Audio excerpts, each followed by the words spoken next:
নামাজের মধ্যে স্বাদ না পাওয়ার দুইটি কারণ হতে পারে। এক নম্বর হলো আমাদের মনোযোগের অভাব, কনসেন্ট্রেশনের অভাব। আরেকটি হলো উইদাউট প্রিপারেশন, প্রস্তুতি ছাড়া আমরা নামাজ পড়ি। এই দুইটি কারণ। মনোযোগের অভাব, কনসেন্ট্রেশনের অভাব। হাদিস শরীফের মধ্যে যেই কনসেপ্টটি বয়ান করা হচ্ছে, আল্লাহ নবী সাল্লাল্লাহু আলাইহি ওয়াসাল্লাম বলেছেন, আনতা আবুদাল্লাহ কাআন্নাকা তারাহু ফাইন লাম তাকুন তারাহু ফাইন্নাহু ইয়ারাকা। যে তোমরা যখন আল্লাহর ইবাদত করো তখন তোমাদের অবস্থা, তোমাদের পরিস্থিতি, তোমাদের কৈফিয়ত, তোমাদের সিচুয়েশন যেটাই বলেন, এমন হতো যে তোমরা আল্লাহ সুবহানাহু ওয়া তাআলাকে দেখতে আসো।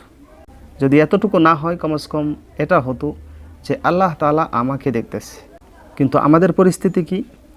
যখন আমরা আল্লাহু আকবার বলে নামাজে দাঁড়াই, নামাজে দাঁড়ানোর সাথে সাথেই সমস্ত বাজে দান্দা আসে আমাদের জেহেনের মধ্যে, আমাদের দিমাগের মধ্যে চাপ দেয়। পরিবারে কি হচ্ছে, দোকানে কি হচ্ছে, বিজনেসে কি হচ্ছে, অতীতে কি হচ্ছে, ইন ফিউচার কি হবে, সমস্ত কিছু ক্যালকুলেশন আমরা নামাজের মধ্যে করি। তবে এখানে মজা কোথায় থেকে আসবে? একটি ঘটনা আছে, গালিবান হযরত আলী রাদিয়াল্লাহু তাআলা আনহু বিষয়ে আসছে যে তিনার পা মুবারকের মধ্যে একটি তীর লেগে গেছে। কোনো জিহাদের মধ্যে গিয়েছিলেন, তীর লেগে গেছে।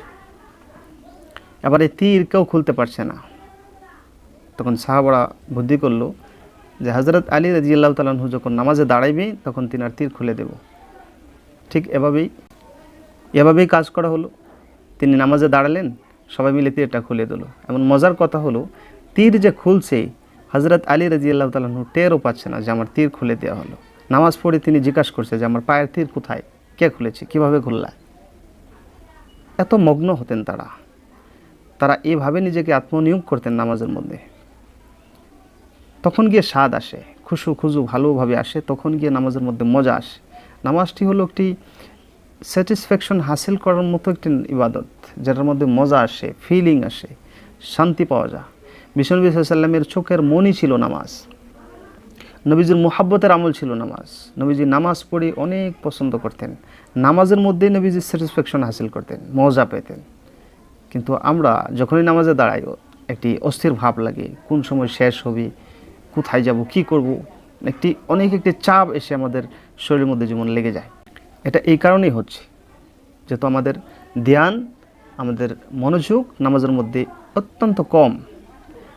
সেকেন্ড রিজন এবং দ্বিতীয় কারণটি যেটা ছিল সেটা হলো আমরা প্রস্তুতি ছাড়া নামাজ পড়ি, উইদাউট প্রিপারেশন আমরা নামাজ পড়ি। আমরা ভাবি যে নামাজ তো বাস সময় আসবে, ওযু করব, আমরা নামাজ পড়বো, বাস নামাজ আদায় হয়ে যাবে। কিন্তু ব্যাপারটা তেমন না। নামাজ একটি অনেক বড় গুরুত্বপূর্ণ একটি আমল। এটা করার আগে নিজেকে তৈয়ার করতে হয়, নিজেকে প্রিপেয়ার করতে হয়। তার জন্য কিছু প্রস্তুতি আছে। আপনার শরীরটা পাক করুন, আপনার জামা পরিষ্কার পরিচ্ছন্ন করুন, পাক করুন, ভালোভাবে ওযু করুন এবং সুন্দরভাবে আপনার অন্তর থেকে নিয়ত করুন যে আমি এখন ফজরের নামাজ পড়ব, জোহরের নামাজ পড়ব, আসরের নামাজ পড়ব, যেটাই হোক না কেন।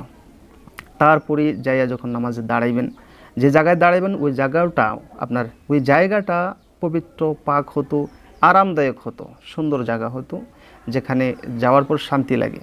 যখন আপনি ইমামের পিছনে দাঁড়াবেন তখন ইমাম সাহেব কী বলছে, কি সূরা কেরাত করবে, সমস্ত কিছুর অর্থ এবং সেটা যদি আপনি বুঝেন তবে আরও মজা লাগবে নামাজের মধ্যে।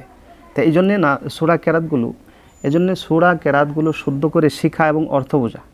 সূরা কেরাতের অর্থ না জানতাম পারি তো কমাস কম নামাজের মধ্যে যে তসবিহগুলো করা হয় এগুলোর অর্থ জানতাম। যেমন আল্লাহু আকবার আছে, সামি আল্লাহু লিমান হামিদা আছে, রব্বানা লাকাল হামদ আছে, সুবহান রাব্বিয়াল আযীম, সুবহান রাব্বিয়াল আ'লা।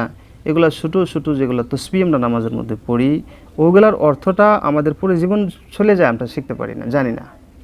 কারোর কাছে ইমাম সাহেবের কাছে জিগেও আমরা শিখি না। এগুলার অর্থ জেনে তখন আমরা যখন এটা ফিল করি, মহাব্বতের সহিত ধীরে স্থিরে সময় নিয়ে আস্তে ধীরে ভালোভাবে আদায় করব এবং মহাব্বতের সহিত আদায় করব, তখন আমাদের নামাজের মধ্যে কিন্তু অন্তর লেগে আসবে, স্বাদ পাওয়া আরম্ভ হয়ে যাবে। যেমন রুকুর মধ্যে আপনি গিয়ে পড়লেন সুবহান রাব্বিয়াল আযীম, এর অর্থটা কি আপনি জেনে নিন যে আমি আমার অনেক বড় রবের পবিত্রতাকে বয়ান করছি। তখন এটাকে আপনি ফিলিং নিয়ে মুহাব্বতের সহিত আপনি আদায় করুন, সুবহান রাব্বিয়াল আযীম, সুবহান রাব্বিয়াল আযীম, 3 বার, 5 বার, 7 বার। যতটুকু আপনি পারেন। নফল নামাজ হলে আরও লম্বা করে পড়েন, স্থিরে ধীরে। তারপরে সিজদার মধ্যে গিয়ে পড়বেন সুবহান রাব্বিয়াল আ'লা, আমি আমার অনেক বড়, আলা শব্দের অর্থ বড়, অনেক বড় রবের পবিত্রতাকে বয়ান করছি। এই অর্থটি আপনি ফিলিংয়ের সহিত, মহাব্বতের সহিত যখন আদায় করে নামাজের মধ্যে বলবেন এবং ধৈর্য সহকারে ধীরে স্থিরে বলবেন, আস্তে ধীরে বলবেন, আর মহাব্বতের সহিত বলবেন, তখন দেখবেন নামাজের মধ্যে একটি ফিলিং আসছে, একটি স্যাটিসফ্যাকশন হাসিল হচ্ছে, একটি স্বাদ পাওয়া যাচ্ছে। আর সেটাই প্রয়োজন আছে। আর এর নামে কিন্তু খুশু আর খুজুর সহিত নামাজ পড়া।